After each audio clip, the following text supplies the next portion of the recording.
Madhya Pradesh cabinet की बैठक वल्लभ भवन में आज मुख्यमंत्री शिवराज सिंह जी चौहान की अध्यक्षता में संपन्न हुई,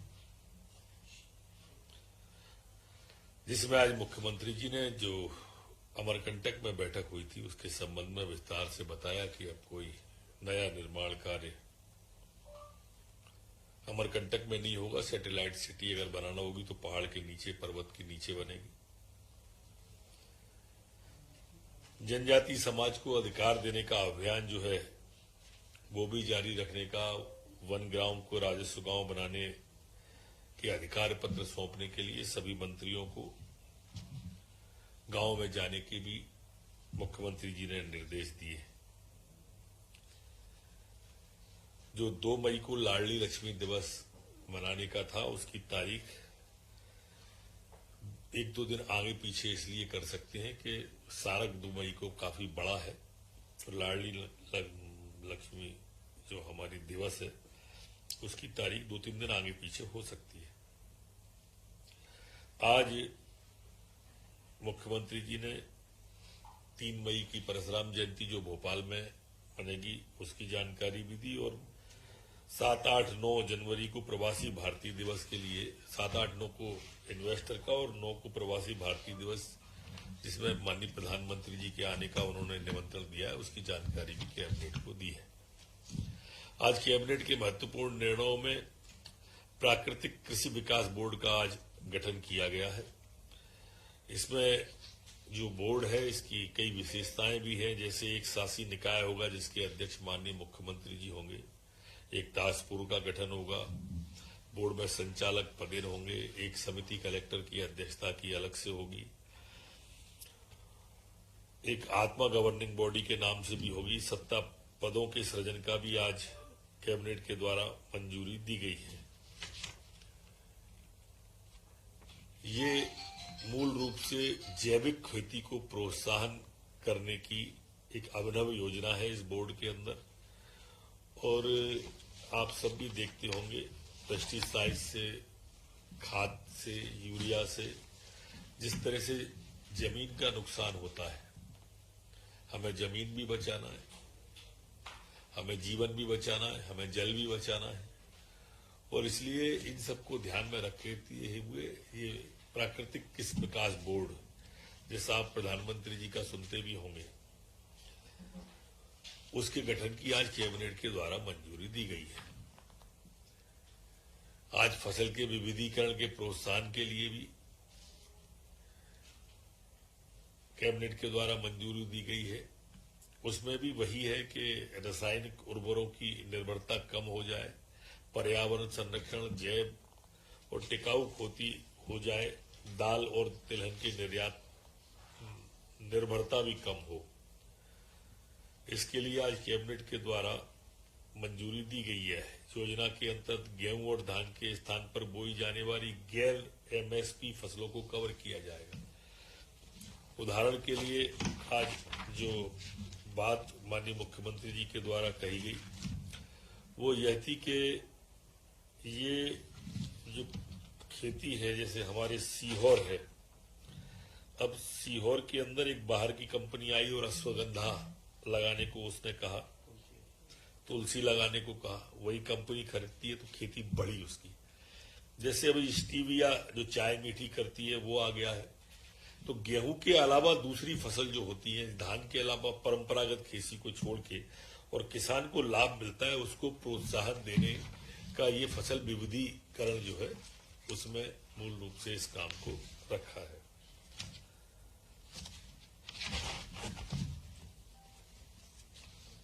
आज महत्वपूर्ण निर्णय में 3 नवीन योजनाओं जिनकी घोषणा मुख्यमंत्री जी ने की थी।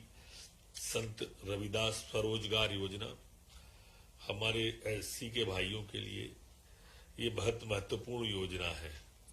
इसमें 1 लाख रुपए से 50 लाख रुपए तक की परियोजनाओं के विनिर्माण की गतिविधियों के लिए इनको दिया जाएगा। सेवा व्यवसाय के लिए 1 लाख से 25 लाख रुपए तक का ऋण पर 5% प्रतिवर्ष की दर से ब्याज का अनुदान दिया जाएगा। बैंक ऋण गारंटी शुल्क प्रचलित दर पर अधिकतम 7 वर्ष तक निगम वहन करेगा। परिवार की वार्षिक आय 12 लाख से अधिक नहीं होने चाहिए। इच्छुक अभ्यर्थियों को प्रशिक्षण भी दिया जाएगा। इसमें संभावित व्यय जो 5 वर्ष का है वो 209.4 करोड़ रुपए का है। एक दूसरी योजना में डॉक्टर भीमराव अंबेडकर आर्थिक कल्याण योजना है। इसमें भी रोजगार की गतिविधियों के लिए 10,000 से 1 लाख रुपए तक की परियोजनाओं को स्वीकृत किया जाएगा।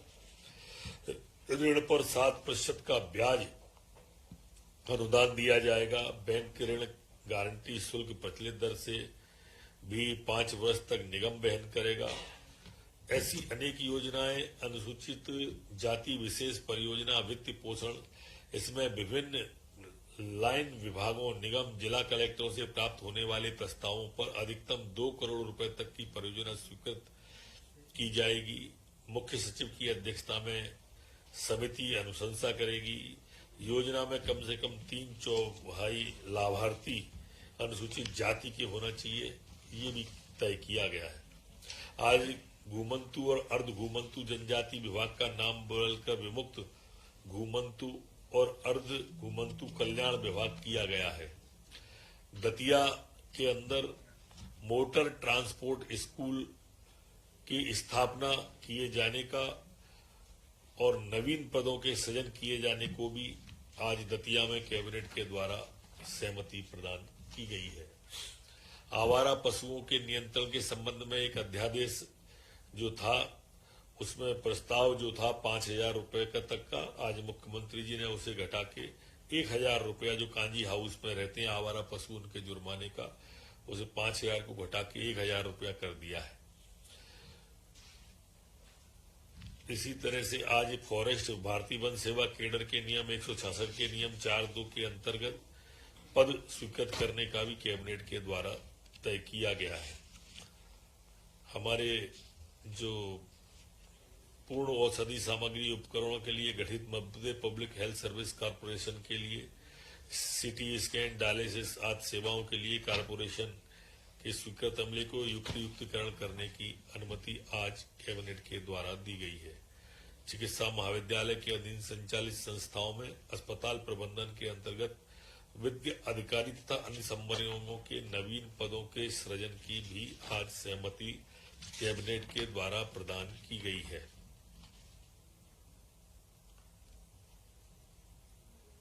एक अन्य निर्णय में जो एसपीबी बना रहे हैं, यहाँ पर पैन IIT एनुमली reach of Madhya Pradesh foundation के माध्यम से इसमें प्रथम चरण में 32, द्वितीय चरण में 10 शासकीय IIT, जिनमें 1 से 3 ट्रेड संचालित होंगे।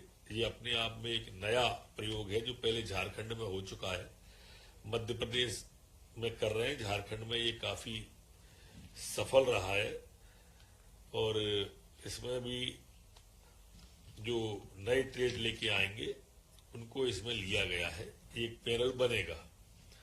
आज सहकारिता विभाग की जिला भूमि विकास बैंक DLDB भूमि खरगोन में है, उसे 14,03,50,000 रुपए में देने का सुनील कुमार गोयल को कैबिनेट के द्वारा मंजूरी की है। इसमें 100% राशि जमा करने पड़ेगा पहले, उसके बाद दी जाएगी।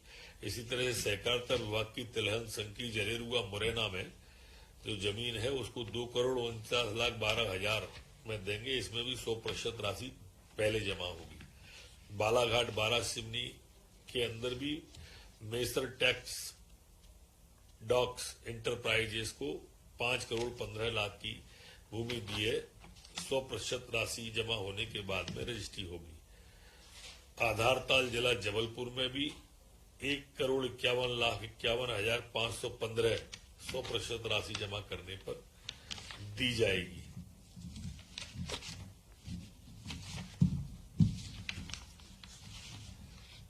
MP power generation private limited द्वारा प्रस्तावित 1200 मेगावाट कोयला आधारित ताप विद्युत परियोजना के स्थान पर 300 मेगावाट सौर योजना के स्थापन की भी आज कैबिनेट के द्वारा मंजूरी दी गई है। हमारे माननीय मुख्यमंत्री जी द्वारा जो हमारे खिलाड़ियों के लिए घोषणा की गई थी उन खिलाड़ियों के लिए आज कैबिनेट के द्वारा की गई घोषणा में, जैसे विवेक सागर प्रसाद को 1 करोड़ की राशि, महिला हॉकी टीम के 19 खिलाड़ियों को 31 लाख का सम्मान, ऐसे 6 करोड़ 89 लाख की स्वीकृति, नीलकांता शर्मा को 1 करोड़ की, शिवेंद्र शर्मा को 25 लाख की, विवेक सागर को, इस तरह से जो खिलाड़ियों के लिए घोषणा की गई थी आज कैबिनेट के द्वारा उन सबको मंजूरी प्रदान की गई।